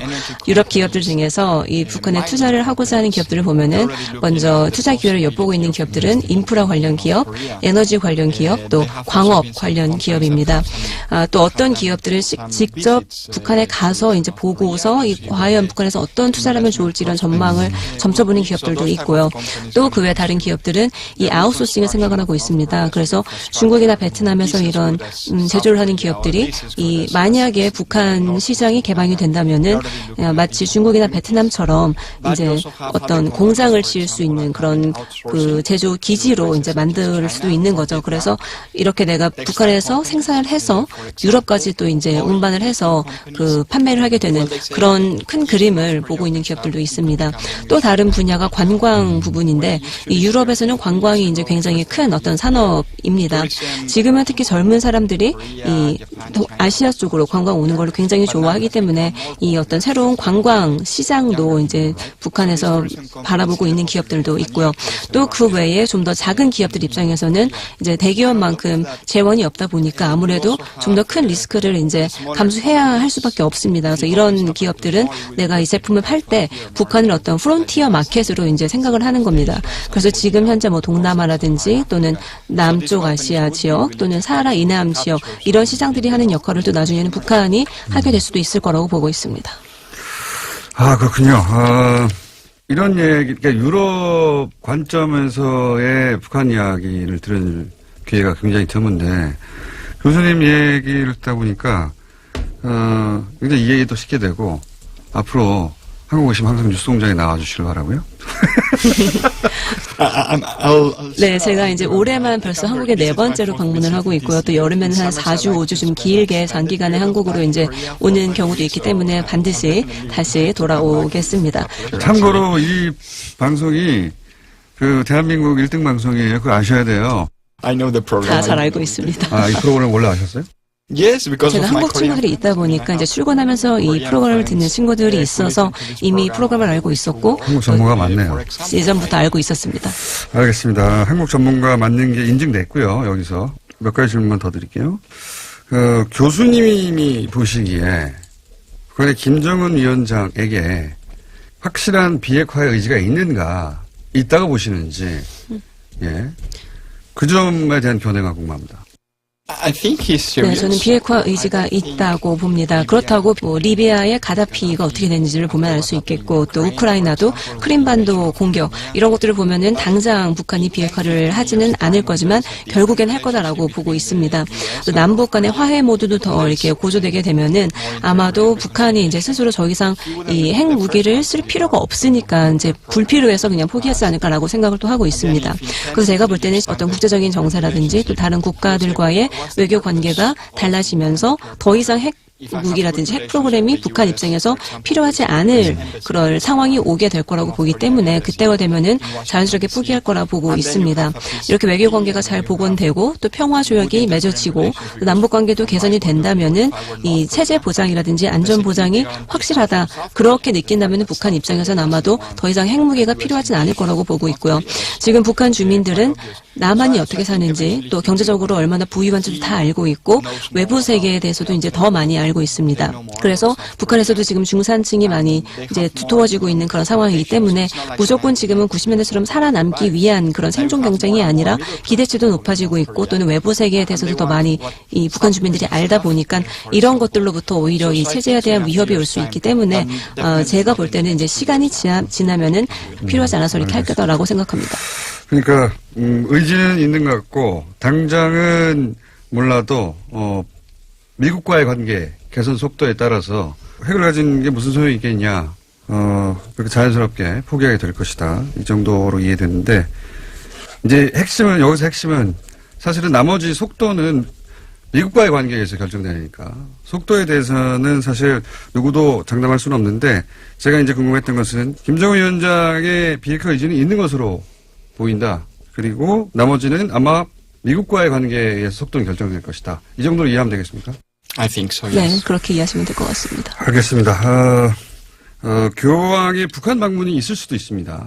지금 그럴 가능성이 높은 것 같은데 만약에 교황이 북한을 실제로 방문하게 된다면 그게 유럽의 대중들에게 미칠 영향 혹은 뭐 정책 일반자들에게 기본적으로 여론을 베이스로 한 정치를 하게 되니까 서구 사회에서는 그러니까 교황의 방문이 실질적인 어떤 영향이 있을 수가 있을까?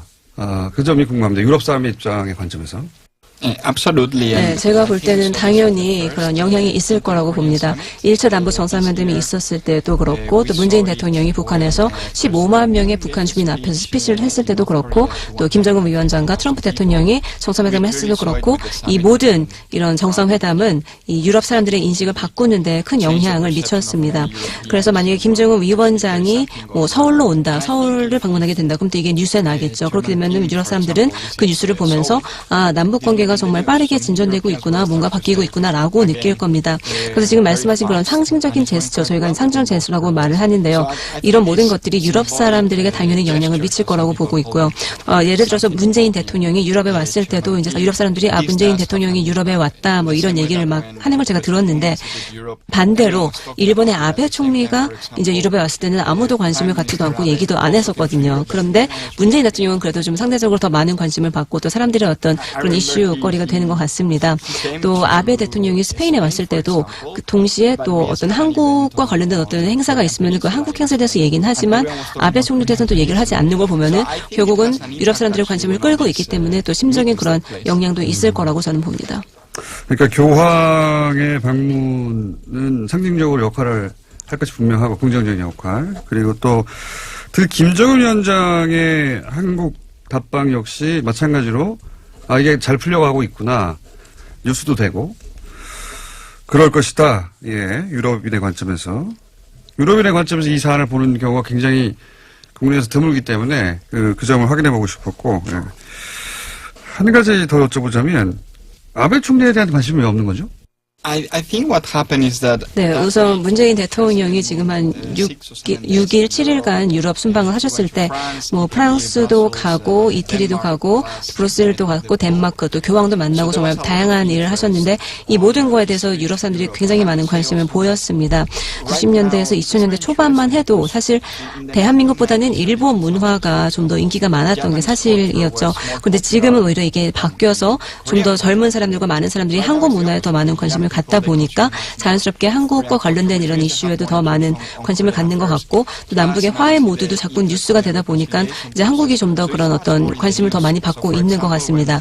또 문재인 대통령이 유럽 순방을 할 때 동시에 BTS 방탄소년단 역시 공연을 하고 문재인 대통령도 유럽 순방을 동시에 이렇게 하다 보니까 문재인 대통령 얘기도 하고 BTS 얘기도 하면서 더 많은 어떤 그 관심을 끌 수 있었던 것 같고 아베 총리 같은 경우는 사실 아베 총리도 순방을 했지만 그때 저희가 그 인터뷰를 보면은 뭐 프랑스 신문, 이태리 신문을 이렇게 읽어보면은 문재인 대통령과 했던 인터뷰라든지 이런 것들은 굉장히 많은 어떤 비중을 차지하고 관심을 많이 받는 거에 비해서 아베 총리와 관련된 얘기는 많이 없었던 게 또 사실입니다. 그러니까 문화하고 외교를 동시에 묶는 전략이 어느 정도 성공했다 이렇게도 볼 수 있겠네요. 예. I think it was, yes. 라고 생각합니다. 알겠습니다.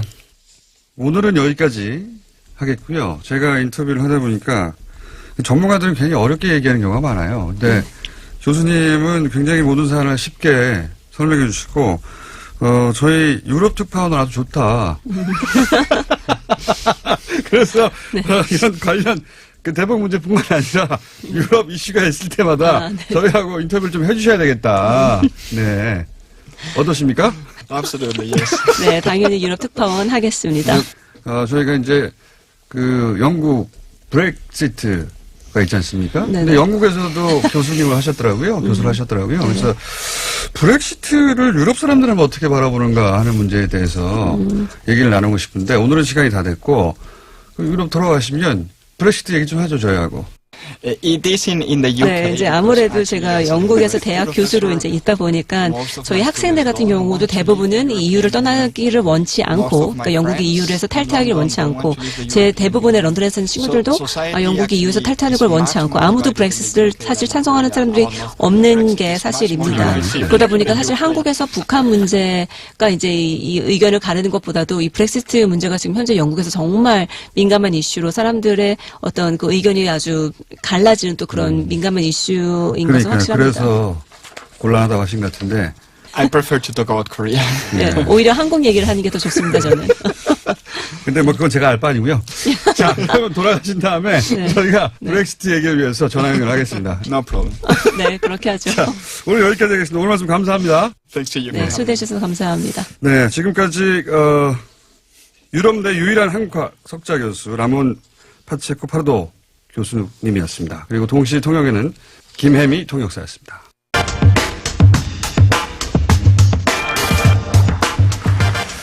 자, EU의 운명이 어느 정도 걸리죠? 예, 그리고 앞으로 EU가 앞으로 어떻게 나아갈지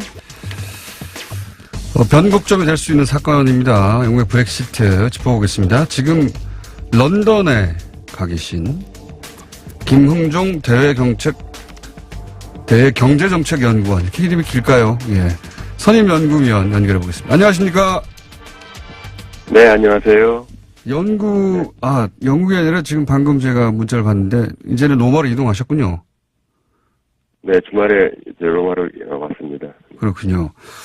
자, 보도가 되기로는 이 브렉시트 합의문에 공식적으로 EU와 영국이 서명했다, 이렇게 보도됐는데, 일단 합의된 내용이 뭡니까? 크게 두 가지인데요. 첫 번째는 일단 그 자세한 절차를 담은, 예. 이제 탈퇴 합의서고요. 예. 두 번째는 정치적 선언입니다. 그러니까 미래 관계를 위해서 앞으로 어떻게 하겠다라고 하는, 구속력이 있지는 않지만, 앞으로 그 방향을 제시하는 그런, 정치 선언이라 할 수 있죠. 그래서 일단 합의한 그 협정에서는요. 예. 일단 2020년 말까지 전환기간을 갖고, 그 뒤에도 혹시 만약 그때까지도 합의가 안 되면, 그러면 안전장치를 발동해서, 지금 어정쩡한 상태로 계속 좀 협상을 하자. 뭐 이런 내용이 가장 주된 내용이고요. 2020년까지는 완전 탈퇴를 하는데 그때까지도 완전 탈퇴가 안 되면 어떻게 한다고요? 그러면은 안전장치를 둬가지고 예. 영국 전체를 관세 동맹 하에서 두는 상태에서 계속 협상을 하겠다.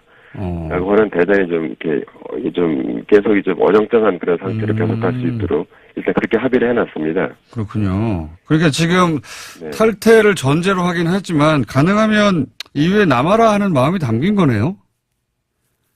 이제 EU 입장에서는 예. 영국이 지금이라도 언제라도 마음을 바꿔서 그냥 없던 걸로 해도 그냥 없던 걸로 하자. 이제 계속 그거를 계속 그 사인을 계속 주고 있고요. 영국 입장에서는 이제 충격을 완화하기 위해서 점진적으로 하는 이런 방식을 썼는데 이것이 가장 중요한 문제인 그 국경 문제가 있지 않습니까? 예. 그 문제는 어떤 2020년 7월 달에 다시 논의하자 이렇게 됐기 때문에 결국 가장 중요한 것이 해결이 안 된 상태에서 미뤄진 상황입니다. 그러니까 전체적으로 이번 합의는 이제 뭐 합의가 공식 서명됐다는 보도만 있어서 이제 곧 나가나 보다 했는데 그게 아니라 오히려 전체적 정신은 시간을 좀 벌고 유예해서 혹시라도 마음이 바뀌면 다시 EU로 돌아와 이런 게 담겨 있는 거군요. 네, 그런 것 담겨 있고요. 영국은 이제 그렇게 생각하지 않고요. 메이 총리는 나가는 것으로 됐다. 결정됐다. 이제 이렇게 물론 2020년까지 나간다고 얘기하고 있습니다. 나간다고 결정하면 나가는 거니까. 예. 예. 그런데 이제 EU 입장에서는 그때까지 결정 못하면 그냥 계속 있어 이런 게 담긴 거고요. 뭐 그때까지 아니더라도 뭐 그 전에 언제라도 당장 뭐 며칠 뒤라도 철회하면은 그냥 뭐 다시 없던 걸로 하자 뭐 이런 입장입니다. 근데 영국 의회는 왜 이제 반발하는 거죠? 영국 의회는 당연히 그 브렉시트를 원하던 사람들은 당연히 이게 도대체 이게 뭐냐 이게 20년까지 하는데 그것도 전환 기간을 두고 또 전환 기간을 또 양측 합의하면 또 2년을 더 1년 2년을 더 연장할 수 있게 해놨습니다. 그렇게 하고 그렇게 해서도 합의가 안 되면은 그러면 또 다시 안전장치를 발동한다. 근데 안전장치에 대해서는 저 시한도 없어요. 이게 무슨 브렉시트냐 이러는 거고요. 또 이제 브렉시트를 반대해왔던 사람들이 많은데 노동당을 비롯해서 그 사람들 입장에서는 이 브렉시트 뭐 어쨌든 한다는 거 아니냐 이렇게 하면 안 된다. 이거 합의해주면 큰일 나니까 아예 부결시키고 그냥 국민투표 다시 하자 좀 그런 입장입니다. 그렇군요. 그러니까 양쪽이 다 반대하는데 양쪽 반대하는 사람들의 입장이 똑같은 거는 뭐냐면 이걸 부결시킨다는 거예요. 그러면 부결될 가능성이 높은 거네요. 어떻게 보십니까? 예, 부결될 가능성이 높습니다. 지금 현재로서는 그렇습니다. 어허. 그러니까 지금 이 합의문이라도 서명을 하면 어떻게든 유예가 되고 혼란이 좀 줄어드는데 이거를 만약에 부결시켜버리면 물론 정반대 이유로 서로 부결하자고 하는 건데. 네네. 네, 부결시켜버리면 그러면 이제 가능성이 여러 가지가 있어요. 근데 그렇게 되면은 뭐 메이가 물러날 수도 있고요. 당장. 그 총선하자로 물러날 수도 있고 아니면 살짝 좀 다시 또 브뤼셀로 달려가서 뭐 조금 좀 바꿔가지고 또 다시 갖고 와서 야 좀 다시 통과시켜달라. 왜냐하면 이게 3월 29일까지 또 다시 한번 할 수도 있으니까요. 유럽위원회는 통과 이제 아마 시킬 겁니다. 1, 2월 달에 합의를 하겠지만 지켜보고 있을 것이고. 근데 지금 뭐 합의가 만약에 통과가 안 되게 되면 지금 뭐 계속 지금 의회 해산이라든가 아니면 그냥 메이가 그냥 물러나가지고 너희들끼리 알아서 해라 뭐 이런 경우도 있고요. 그런 여러 가지 상황이 있고 지금 합의가 돼서 이게 합의안에 통과가 돼도요. 되면은 지금 현재 연정을 하고 있는 그 DUP라고 하는 북아일랜드 지역당이 그러면 연정에서 빠져나가겠다 하고 있습니다. 그러면 다시 또 정권을 다시 또 이렇게 구성을 해야 되는 그런 상황입니다. 그러니까 이게 총선을 다시 해야 할 수도 있고 또는 국민 투표를 다시 해야 할 수도 있는데 전부 다 일정이 굉장히 촉박하지 않습니까? 예. 실제 그렇게 하려면 다시 할 수도 있고 총선을 다시 할 수도 있고 그다음 메이가 살아남는다 하더라도 어쨌든 간에 연정을 다시 구성해야 될 수도 있고 아니면 노동당이 총선 아니면 노동당이 현재 상황에서 자기한테 우호적인 정당 같이 붙여가지고 노동당 당수가 갑자기 총리가 될 수도 있고 여러 가지 상황이 다 벌어지게 됩니다. 굉장히 영국은 지금 대혼란 상황이군요. 말하자면 정치적으로는. 예, 그렇습니다. 예, 그렇게 돼 있고요. 그래서 현재 제가 런던에 가보니까 겉으로는 멀쩡한 것 같은데 지금 언론에서는 뭐 방송과 신문에서는 뭐 연일 그냥 그것 때문에 굉장히 뭐 여러 가지 얘기가 많이 하고 있고요. 이것저것 다 안 되면 그냥 노딜로 그냥 나가는 거 아닙니까? 그죠? 아무런 협상 없이. 예, 이것저것 안 되면 이제 노딜로 나가자는 건데, 그건 이제 브렉시트를 좀 강경파들이 원하고 있는 상황이죠. 그렇게 해서 그냥 나가자는 겁니다. 그러니까 아무런 준비 없이 그냥 나가면 나가버리자는 건데, 강경파들은. 예. 그럼 충격이 있더라도 그게 더 낫다는 겁니다. 근데 그 많은 그 영국인들이 아닌 사람들 뭐 저희 포함해서 가장 이해가 어려운 대목이 왜 굳이 탈퇴하려고 하는가. 예. 네. 그런 충격을 감수하면서까지 그 논리의 핵심이 뭡니까? 지금까지 나라의 운명을 전부 다 브뤼셀이 항상 결정해왔다. 이제 그런 얘기죠. 통상 정책도 자기 마음대로 무리를 못하고, 농업도 못하고, 그리고 수산업도, 어업도 우리가 얼마나 잡아야 될지, 배를 몇 척을 갖고 있을지, 그것도 우리가 결정 못하고, 온갖 규제를 다 대륙에서 그 결정돼서 넘어오기 때문에, 우리 못 살겠다. 우리의 운명, 우리가 결정해야겠다. 예, 그게 가장 큰 얘기고요. 영국이 이제 한 2013년도에 이제 EU에 들어오고 나서부터 점점 이제 유럽 통합이 점점 더 강화됐으니까 이제 그렇게 느낄 수도 있는데, 그러면서 유럽으로부터 또 통합으로부터 받은 혜택이 많은데, 그런 건 잘 눈에 안 띄는 것이죠. 한마디로 말해서 콘티넨트라고 그러죠. 대륙 쪽에서 니네가 다 우리 운명까지 결정하는 게 말이 안 된다고 생각하는 이 보수 우파들, 강경파들이 이제 영국의 운명, 영국이 결정한다. 듣긴 좋죠. 예. 그렇게 치고 나간 것이다. 핵심은. 네네, 그렇습니다. 네. 그렇게 되면 이제 영국은 전 세계에 혼자서 우뚝 서가지고, 모든 나라, 우리나라 포함한 모든 나라들하고 자유롭게, 새롭게 관계를 설정할 수 있다. 이제 나라가 독립하는 거다. 독립운동하고 있습니다. 아, 독립운동. 오반데. 예, 독립운동 지금 생각하고 있어요. 예. 이게 서로 하는다는데 설득이 안 됩니다. 그렇지 않습니까? 독립운동 하는데 어떻게 설득하겠습니까? 그 정도 수준으로 갈라져 있군요. 이게 그러면 네네. 지금 여러 가지 가능성이 있지만 어쨌든 아무런 협상 없이 경착륙 하더라도 그렇게 나가버릴 가능성도 여전히 있는 거네요. 예, 지금 현재 영국 의회 이제 투표가 10일부터 시작하는 그 주에 한 12월 한 10일경쯤에 아마 있을 것 같아요. 그래서 그때까지 어떻게 돌아가는지 좀 봐야 될 것 같고요. 그때 이제 또 결정이 어떻게 나올지 한번 봐야 될 것 같습니다. 전화기에서 조금만 입을 떼주시고요. 예. 저도 바람이 안 좋은데 전화기가 울려가지고 서로 바람이 안 좋은 사람들끼리 웅얼웅얼 하는 듯이 들리는 경향이 좀 있습니다. 또 하나는 궁금한 것이 이게 이제 EU가 이제 확고한 체제이고 이제 그리로 가는 거구나. 유럽은 통합되는 거구나. 시간이 걸리더라도 이렇게 알고 있었는데 이렇게 중요한 국가 하나가 빠져나가면 다른 나라들도 빠져나갈 수 있는데 실제 지금 가 있는 로마, 이탈리아도 EU 탈퇴를 주장하는 구구연맹, 오성운동 이쪽이 집권하고 있지 않습니까? 그죠? 예. 예, 집권을 했어요. 예, 연맹이라고요. 옛날 북부동맹, 동맹이라고 하는, 집권을 했는데, 집권하고 나서는 사실 EU 빠져나가겠다는 얘기는 조금 줄어들었고요. 예. 이민 통제를 열심히 하고 있습니다. 지금. 난민. 그건 열심히 하고 있고, 예. 그걸 하고 있으면서 이제 돈을 더 달라. 우리가 이제 국경 통제하려면 돈을 더 달라는 계속 그 얘기만 하고 있고, 일단 집권을 하고 나서는 조금 말은 줄어들었는데, 그 이유가 보면은 이제 이태리가 지금 경제 상황이 어려워가지고요. 지금 그냥 나갔다가는 정말 크게 문제될 것 같으니까 일단 말조심하고 있는 것 같습니다. 그런데 사실은 국민들 정서는 이태리가 이민자 문제 때문에 굉장히 고생을 하고 있는데 EU가 잘 안 도와주니까 좀 이렇게 버텨야 되는 거 아니냐 이런 식의 생각을 많이 갖고 있는 것 같아요. 난민의 주요 이동 경로니까요, 이탈리아가. 예, 거기다가 중요한 게 유로존에 들어오고 나서부터 이태리 경제가 제대로 성장을 못했습니다. 2002년도 이후에요. 근데 이제 그전에는 옛날에는 성장 못하게 되면은 자국 화폐 가치 떨어뜨려가지고, 이태리 리라화를 떨어뜨려가지고 그렇게 다시 또 경제 살아나고 그랬는데, 이제 그걸 못하지 않습니까? 유로화를 갖췄으니까.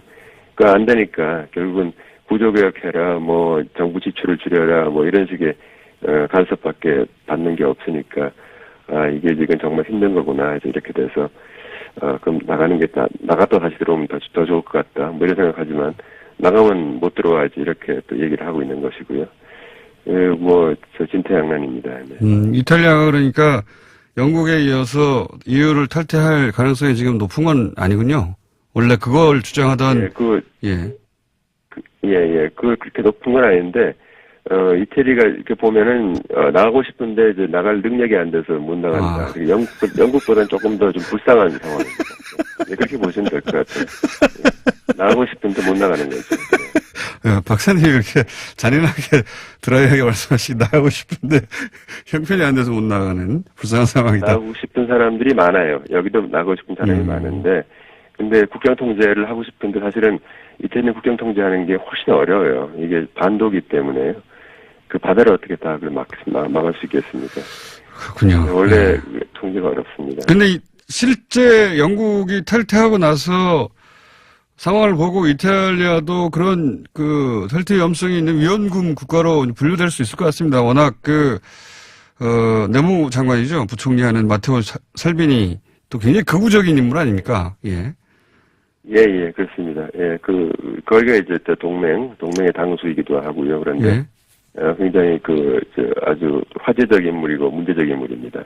거기뿐만 아니라 이제 신규 회원국 중에서도 굉장히 반EU 성향의 그런 정권들이 많이 있기 때문에, 호시탐탐 어떻게 하면, 나간다 그럴까, 또는 나간다 그러면서 더 좋은 딜을 해가지고 또 많이 받아낼까, 이런 생각들을 많이 하고 있습니다. 한마디로 말해서 반EU가 유럽 정치에 아주 깊숙이 들어와 있는 현재 그런 상황입니다.